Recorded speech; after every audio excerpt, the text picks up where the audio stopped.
Hello guys, welcome back again to my channel bersama saya Hansen di sini dan seperti biasanya setiap harinya saya akan membuatkan video seputar cryptocurrency.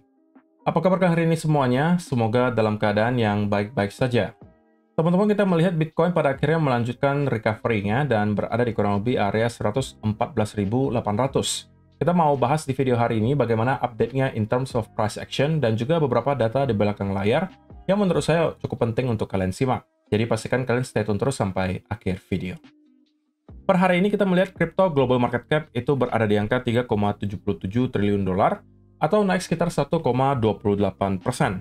Sedangkan kalau kita melihat top 10 coin sendiri keadaannya juga dominan berwarna hijau ya. Kenaikannya ranging antara 0, sekian persen hingga kurang lebih 4%. Yang menjadi top performer hari ini adalah Ethereum, kenaikannya 4,45% ke 3.693 dolar. So, itu adalah outlook sementara dari beberapa top coin yang ada. Sekarang kita langsung aja masuk ke beberapa data dan berita terbaru hari ini. Yang pertama, kita mendapatkan data yang tidak terlalu baik dari spot Bitcoin ETF. Karena lagi-lagi kita mendapatkan outflow ya, teman-teman. Dan ini datang dari IBIT, spot Bitcoin ETF-nya BlackRock. Dan outflow-nya sebesar 25 Bitcoin. Ya, pada dasarnya kita mendapatkan outflow, tapi angkanya menurut saya nggak signifikan sebenarnya.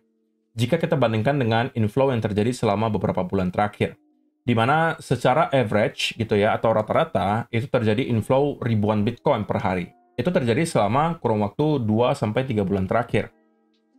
Dan adanya outflow sebesar 25 Bitcoin tentunya tidak signifikan. Tetapi yang perlu kita perhatikan lebih dekat adalah bagaimana keadaan beberapa minggu dari sekarang. Atau at least beberapa hari dari sekarang. Apakah akan ada outflow yang konsisten? Atau kita akan kembali ke jalur inflow? Nah, itu yang lebih penting menurut saya. Karena kalau sesekali ada outflow, itu sebenarnya wajar. Karena kalau kalian perhatikan, teman-teman, di pertengahan bulan Juni kemarin, itu juga sempat ada beberapa kali outflow terjadi dan angkanya bahkan jauh lebih besar. Minus 4.100, di sini minus 1.300. Jadi ada beberapa hari di bulan Juni kemarin di mana kita mendapatkan outflow bahkan sampai ribuan Bitcoin. Tapi kemudian kita kembali ke jalur yang benar dan kembali mendapatkan konsistensi dari segi inflow. Nah, itu yang kita harapkan terjadi juga sekarang. Karena kalau misalnya kita justru mengulangi apa yang terjadi di awal tahun 2025 ini, di mana adanya inkonsistensi dari segi inflow, artinya inflow-nya itu jarang-jarang, outflow-nya itu justru lebih sering. Nah, itu membuat harga Bitcoin struggling untuk bisa membuat area all-time high yang baru, atau bahkan mendapatkan kenaikan yang signifikan itu sulit. Itu sebenarnya menunjukkan seberapa pentingnya konsistensi dari segi inflow melalui spot Bitcoin ETF. Karena memang tidak bisa dipungkiri, salah satu sumber demand paling besar untuk Bitcoin itu datangnya melalui spot Bitcoin ETF. Sehingga kalau misalnya kita bisa melihat adanya konsistensi lagi dari segi inflow, itu selain daripada bisa menjadi sumber demand untuk Bitcoin, di sisi yang lain juga tentunya bisa menjadi suntikan sentimen positif untuk market. Karena kan pasti orang mikir, wah, para smart money aja membeli gitu ya, kenapa kita nggak beli? Simpelnya seperti itu. Jadi kita harus pantau selama beberapa hari ke depan bagaimana keadaan spot Bitcoin ETF secara overall, dan harapan kita adalah kita kembali ke jalur inflow. Oke, jadi itu yang pertama. Yang kedua, kalau kita bahas dari sisi liquidation heatmap per hari ini, dan kita zoom in misalnya ke 48 jam terakhir, kita bisa melihat sudah ada sedikit tumpukan likuidasi yang berada di atas maupun di bawah harga Bitcoin. Jika yang berada di bawah, itu ada di sekitaran 114 sampai 113 ribu. Kalau yang di atas, itu 115.800 sampai kurang lebih 116.500. Itu kalau kita lihat time frame pendek, 2 hari terakhir. Tapi, kalau kita zoom out ke 1 bulan terakhir, maka dengan sangat jelas kita bisa melihat perbandingan yang sangat timpang gitu ya. Bahwa tumpukan likuidasi yang memang angkanya paling besar, itu sekarang masih tetap ada di sekitaran 120 sampai 121.500. Tetapi juga kita perlu lihat bahwa juga terdapat tumpukan likuidasi yang tidak kecil berada di 111 sampai 110.000 dolar. Dan unfortunately, Bitcoin sekarang harganya lebih dekat ke area 111.000 daripada 120.000. Meskipun bukan menjadi garansi bahwa kita akan hit ke area ini sebelum kita naik. Nah, itu kita bakalan coba cari clue-nya dari segi price action. Kira-kira yang area mana bakalan dituju, itu bakalan kita coba lihat nanti. Tapi sebelum itu, kita bahas satu hal lagi. Yaitu adalah bagaimana sentimen market secara overall kalau kita lihat di Polymarket. Jadi Polymarket untuk teman-teman yang nggak tahu itu adalah betting site gitu ya, dimana kalian bisa ngebet di sana mengenai apapun. Nah, salah satunya adalah pertanyaan soal apakah Bitcoin bakalan drop di bawah 100.000 sebelum 2026. Dan menariknya, 53% itu merasa iya.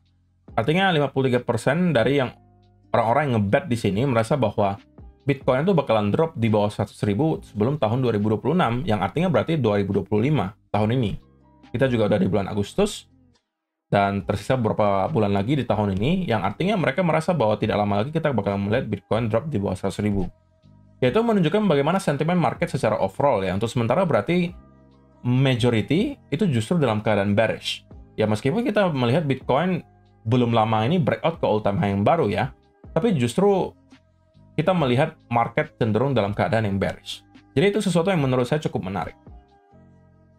Tapi ada satu statement yang mungkin sering teman-teman dengar gitu ya, yaitu adalah biasanya majority atau masses itu biasanya bakalan berada di area yang salah.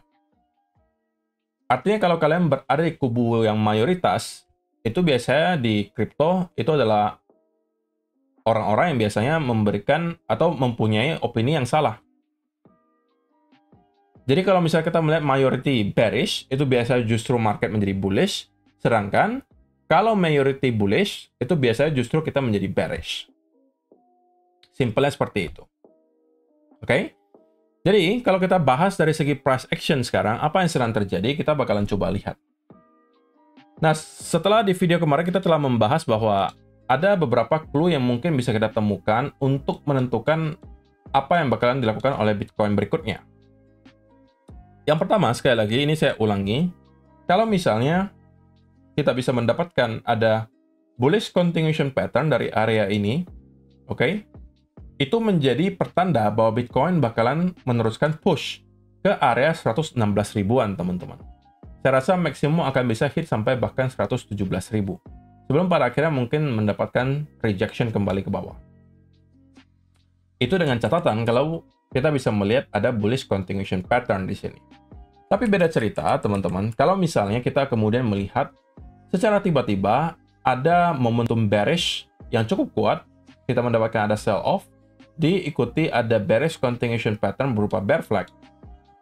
Maka ini berarti clue dari Bitcoin bahwa kita masih akan drop lebih dalam, bisa aja bahkan hit ke area low terakhir, atau bahkan breakdown ke area lower low yang baru, menuju ke area yang sebenarnya merupakan major support, yaitu adalah 111 sampai 110 ribu dolar.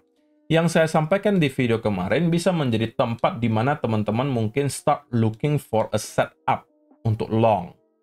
Tidak harus proses di 110.000 karena kita tahu kadang-kadang market bisa jebol jauh daripada ekspektasi dan mungkin ngeliquid orang-orang yang mencoba melakukan long terlalu cepat. Karena saya yakin pasti banyak yang ngantri ya di sekitaran 111 sampai 110 untuk melakukan long di sini. Jadi saya nggak akan kaget kalau misalnya kita bakalan wick sedikit di bawah area itu, bahkan bisa sampai mungkin 108, 107, atau 106, sebelum pada akhirnya start untuk recover. Tapi intinya ini adalah areanya gitu. Ini adalah area supportnya, dan kalau misalnya ada some type of reversal pattern dari sekitaran area tersebut, apakah itu dalam bentuk inverse head and shoulder, apakah itu dalam bentuk double bottom, triple bottom, manapun itu yang menunjukkan bahwa kita akan kembali reverse, itu mungkin bisa menjadi setup untuk kembali long. Dan dari sini tentunya RR-nya akan cukup besar ya teman-teman, terlebih kalau misalnya kita menargetkan sampai dengan area all time high, itu mungkin bisa menghasilkan setup dengan risk to reward ratio yang cukup besar. Katakanlah kita memprotek diri kita di bawah area 106.000 gitu ya. Maka kalau kita targetkan ke area all time high, itu merupakan setup dengan RR 5:1, jadi cukup besar. Apalagi kalau kalian targetkan ke area all time high yang baru, katakanlah misalnya sampai ke area 130.000 dolar, maka itu menjadi sebuah setup dengan RR 8:1. Jadi itu satu setup yang mungkin bisa teman-teman pertimbangkan kalau misalnya nanti kita nyampe ke area 110.000. Nah, jadi Pada intinya teman-teman, selama area 116.000 ini belum berhasil kita flip kembali menjadi area support, maka saya masih tetap berada di kubu yang merasa bahwa kita masih akan tetap bearish. Regardless apakah kita akan langsung push ke area 117.000 sebelum pada akhirnya reject, atau kita akan langsung drop dari sini. Either way, ya sama-sama bearish sebenarnya. Nah, salah satu senario yang bisa menginvalidasi senario bearish kita adalah kalau misalnya kita sampai berhasil untuk mendapatkan breakout yang impulsif sampai ke misalnya area 118.000 and then start untuk mendapatkan semacam pullback atau konsolidasi. Oke, kalau ini yang kita lihat, saya bisa mungkin flip ke arah bullish dan kita mungkin bisa mencari setup dari sana untuk menargetkan lagi minimal ke area 120.000 atau bahkan ke area all time high di 123.000 dolar. Tapi sebelum hal ini terjadi, maka saya masih akan tetap berada di kubu yang bearish, dan kalau misalnya kita berhasil menyentuh ke area 116 atau bahkan 117.000 dolar, and then start untuk membuat semacam reversal pattern dari sana, itu justru bisa dimanfaatkan sebagai peluang untuk short bagi saya. Karena sekali lagi teman-teman, ini kita berbicara untuk short term trading gitu ya, bukan untuk di hold secara long term. Kalau long term, tidak ada keperluan bagi teman-teman untuk terlalu sering timing the market. Itu yang baru saja saya buat kontennya di TikTok kemarin, bahwa time in the market biasanya mengalahkan timing the market. Artinya kalau memang tujuan kalian dari awal adalah investasi jangka panjang, ya udah kalian nggak usah terlalu sering keluar masuk market. Karena ujung-ujungnya biasanya kalian justru gains-nya bakalan dikalahkan oleh orang-orang yang nge-hold aja. Karena kalian nggak bakalan tahu secara persis kapan Bitcoin itu bakalan reversal. Ya kalau hoki-hoki sesekali kalian menebak dengan benar, oke lah. Tapi kan kalian nggak tahu pasti teman-teman. Trading saja kadang-kadang win rate-nya cuma 60 atau bahkan 50%. Jadi bagaimana kalian bisa expect bahwa kalian bisa timing the market 100% dengan benar. Jadi akan lebih baik mungkin kalau kalian hold saja barangnya, nggak usah terlalu fancy, nggak usah coba untuk keluar masuk, yang ujung-ujungnya membuat kalian justru udahlah mentalnya terkuras. Yang kedua justru gains-nya nggak bisa mengalahkan orang yang hanya nge-hold. Yaitu kan cara mainnya beda kalau untuk investasi. Kalau untuk trading, ya kita hanya bergerak sesuai dengan momentum market.